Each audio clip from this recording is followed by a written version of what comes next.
ወደ 30 የሚጠጉ የግል ባንኮች አሉ አይደለ? ሁለቱ ያው የመንግስት ባንኮች ናቸው። ግን ስትመለከቻቸው ኦልሞስት የግል ባንኮቻችን በዶላር እንደው ደብተር ሀብታቸውን በዶላር እንኳን ገልብጠሽ ብትመለከቺ ኦልሞስት አራቱ ናቸው ከ1 ቢሊዮን ዶላር በላይ ደብተራቸው ላይ ያለው ሀብት ያለው። ኦኬ ከዛ ውስጥም አንዱ ብቻ ነው ከ2 ቢሊዮን ዶላር በላይ ሀብት ያለው አይደለ? ግን እነዚህ ባንኮቻችን አንድ ፕሮጀክት መጥቶ ለይሴ 300 ሚሊዮን ዶላር አበድሩኝ ቢል የሚያበድር የግል ባንክ የለም። ኦኬ ያ የሚያሳየው ምንድነው? ኢኮኖሚ ፍላጎቱ በጣም ከፍተኛ እየሄደ ነው።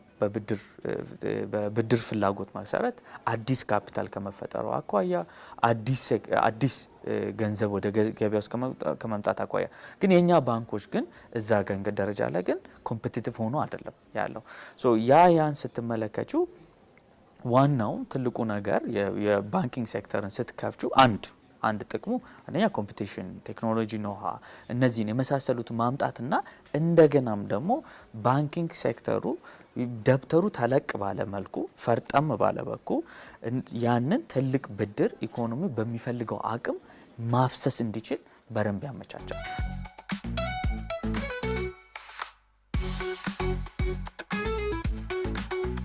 የውጭ ባንኮች በቴክኖሎጂም ሆነ በሌሎች የባንኪንግ ዘርፍ አገልግሎቶች ላይ ምን አይነት አዳዲስ ነገሮችን ይዘው ይመጣሉ ተብሎ ይጠበቃል? የሀገር ውስጥ ባንኮችስ በዚህ ረገድ ምን አይነት ዝግጅቶችን እያደረጉ ነው? ምንስ ይጠበቅባቸዋል?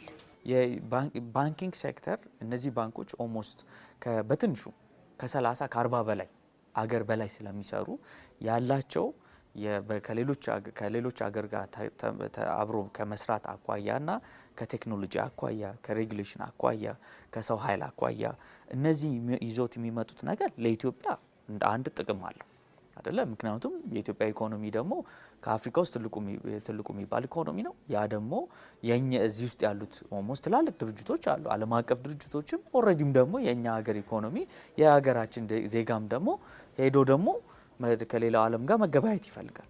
ሶ እነዚህ ባንኮች ትልቁ ነገር ይዘው ይመጣሉ ተብሎ የሚጠበቀው አዲስ አሰራር፣ አዲስ ቴክኖሎጂ እንደገና ደግሞ ሌላ ገበያ ጋር በቀላሉ መገናኘትን እንዲያስችል የሚያደርጉ አሰራሮችን እና ሪሌሽንሺፖችን ይዘው ነው የሚመጡት፣ ግንኙነቶችን ይዘው ነው የሚመጡት። ሶ አትሊስት ትልቁ ነገር የሚጠበቀው ነገር ይሄ ነው።